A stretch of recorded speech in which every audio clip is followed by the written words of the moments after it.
All right, here we go. So it just rained. This is the dinghy. I know you can't really tell, but there's almost no water in that. I just spent 10 minutes draining it. There's the boat. So if you see those right there, the yellow cans, that's the diesel. I gotta find a way to strap those down. Obviously, they did not come out and do the canvas today. That's supposed to be tomorrow now. My motor. The other side of my boat. My little shade thing. I use those shade things from the porch back at the house. They work great there. They work great here. They do let the water through, but they do knock the sun off something fierce. So here we are.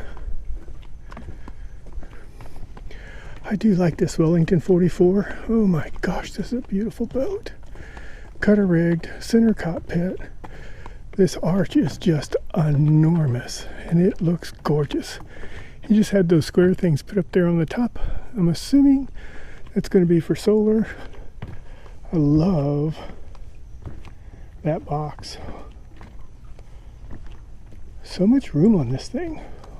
So much room.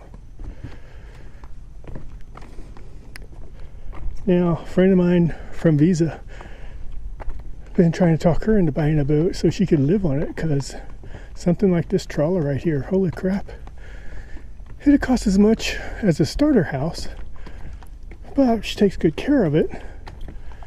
What a great place to live. Boy, this thing is really lisping.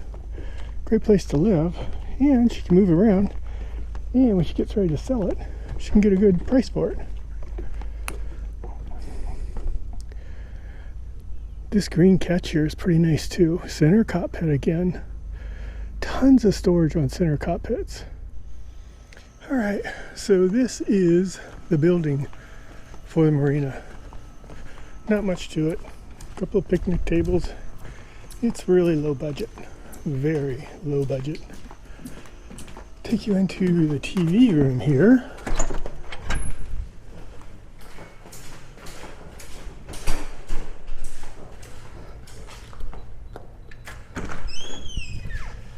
So, let's see if we can turn on some lights.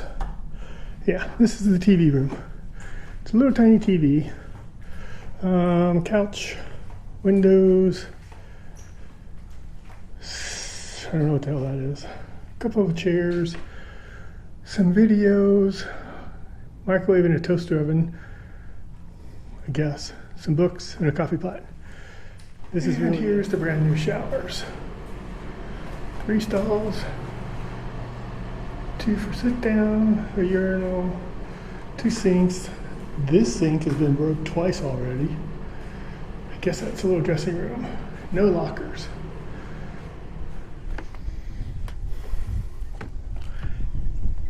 It does look good. Sail covers on, got clips instead of zippers, but we'll get that. Talk to you. Look at the shade in there. Oh my gosh, look at the shade. Tons of shade. This is awesome. Love that isinglass up there too. Very sweet. So anyway, this is the galley.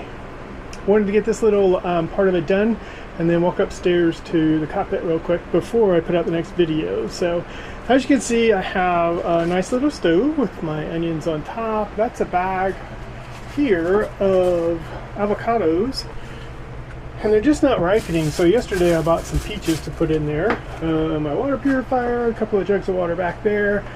Little microwave is like everything else this guy sold me in the boat is a piece of crap. Sometimes it works, most of the times it doesn't, which means I have to buy a new one. Oh, my locker. So I've been stocking up on canned goods. So you can see that goes way back in there, but I've got a lot of canned goods. I've got some pasta, but mostly I'm getting ready for, you know, the journey up to the Chesapeake and then from there down to Texas. I won't have a car because I'll be selling that, and when I do, I'll be having to do things on a little scooter, which is not going to be fun, trying to get a bunch of groceries, so I'm kind of loading up now. So this is the cockpit. Right now, got some trash I'm keeping out here. That's going to be filled with oil shortly, and then that'll get dumped in the oil recycler over there. I've got some laundry out. I did laundry this morning, and you can see it out there drying. This is the inside of the cockpit now. So these panels here are the isinglass I keep talking about. They're just clear PVC plastic, super nice. I've got winches with my lines run back to the winches. So let's go out and talk about some of the lines. This looks like a mess right here, and it is. Right now, all the electrical going out, it's 50 amp service, is just sitting there because there's really nowhere else to put it without it falling off the boat. And then these lines are my snubber lines, and I don't have a place for those yet. That's my Magna grill right there, if you can see that. It's a work in progress. I've got the bottles filled and replaced. Off to the side, you can see there's a little regulator over there. Apparently he broke it, didn't want to do something with it, I don't know, but it wasn't on the boat, and he just said, oh yeah, it's gone. What a great guy. Anyway, so here we are out here on the deck. Now these little lines go up. This one goes to the top of the mast, this one goes shorter. These are for the courtesy flags. I don't know why there's two over here, but there is. And the shackles, oh my gosh, if you can see that, they're just solid. I don't know. So anyway, I've ordered new shackles. Over on the other side, let's walk over there, and I'll show you what's going on there. This black bag here is my new temporary generator. It's 4,800 watts peak, 3650 normal. So I have two gas cans, which, wow, hold on. Okay, sorry about that. I was just looking at the gasoline cans, and they were both extreme pressure, so I had to release the pressure on those. Yeah, so anyway, I've got two gas for the outboard, and I have 4 diesel jerry cans, which I'll get taken care of later. This is the vent to the bathroom. More about that later. There's a reason that's open, and it's not a good reason.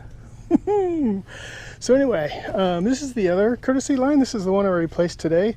This one has 1/4 inch bronze shackles.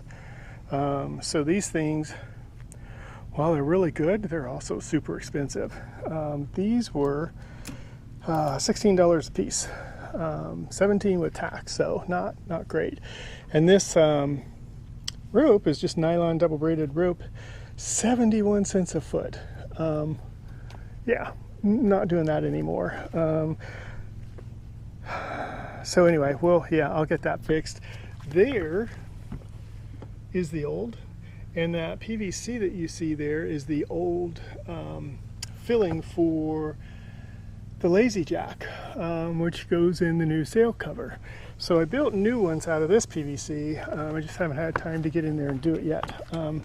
To show you what it is, all the way at the back of the sail cover right there, I have to slide that PVC in. You see the leather holes? That's where it goes, all the way up to the top. And then, once I get that in there, I'll drill holes and get these little eye things in, and then hook the ropes back to them. This lazy jack rope seems to be in pretty good condition, so I'm not going to mess with that. The Traveler for the Hoyt boom, I think it's called a Hoyt boom, this is not looking like it's in great shape. So I'll be replacing this soon. I don't know exactly how soon, but soon. Yeah, and let me tell you what's going on with the with the dinghy, because it's kind of dang, I just started getting worried about this just looking at it. So the motor, yeah, so the motor is 100 pounds. The boat is 100 pounds. When it fills up with water, I'm sure it's going to be a lot more than 100 pounds. But all that is hanging on this little shackle. And it comes down to this shackle. So these two are the only thing that's holding it up. They're both holding the full weight of the boat. Yeah, so at the back end, it's more important. At the front, there's not as much weight on there. So I'm just kind of concerned about that. So what I did was I ordered 4 dock lines. So they're going to be like this. This is 5/8, so no, this is 1/2 inch. They're going to be, I do believe, 1/2 inch, but they're not going to be as long. Oops, just about tripped there. So what I'm going to do is, if you can see, there's a little hook here. So there's one on both sides. So I'm going to get 2 of them, go from here to there, and tie it off up here, so that if I just don't want these blocks carrying all the weight, and they're old. Yeah, and each one of these is it's quite irritating, but this and this are $54 a piece. So that's $108 right there, and there's another $108 over here. So they're very expensive. So to help them last longer, because I only really need them to raise and lower the boat from the water. And once I get up this high, I'm going to get a better harness for the engine, but this really shouldn't be using that at all. Brackets here, so I'll tie off the dock lines from this guy. Let's see if you can see that. So from here, there we go. From this guy, I'll come up, tie off, and then same on the other line, go up and tie that off. Yeah, I've been trying to learn how to make an ice splice so that I can, splice my own. And I can honestly say that I have learned 12, exactly, an even 12 ways of how not to make an ice splice. I'll show you an example of my work here. So, let's see, this is here, I'm just playing. There we go. Okay, so this is the first one I tried, and it worked out pretty good. The only thing wrong with it is, it's the splice stops right there when it should be stopping here, so it's way too long. Because it's that long, when I tried to put in the other splice back here, I didn't have enough. All of this bunches up, and I can't get it to go around so I can tuck it back in. It's just too long. So I got one good one, and then I have a whole bunch that are like this. This one drives me nuts because I have it correctly here, so it's buried about that deep. Yeah, so it's buried about that deep. The problem is when I go to make the eye itself and bury the cover and the core back in here, the core bunches up. And I mean, it is really bunched up here, and no matter what I do, I can't seem to get it to come back in here. So it just, literally, it just bunches up. So, and this, believe it or not, the cover goes all the way down to right there, and then all this core is here. So, I've made a whole bunch of these, so I know how to do them incorrectly. So if you ever need a non-functioning eye, I am your man. That being said, this afternoon, I'm going to try again. I started out with about 40 feet of rope, and now I think I'm down to about 20. So I'm going to try and make another, just a single eye, and if I can, I'm going to use it for where you see that white rope right there, holding it up. Anyway, that's where we're at today, and then I'm also working on some stuff in the bilge, and I'll explain that to you later on. So anyway, I love this canvas. All right, that's it for now. Thanks for watching. I appreciate it. If you have any comments, leave them. I'll figure out how to answer those shortly. See you guys later. Bye-bye.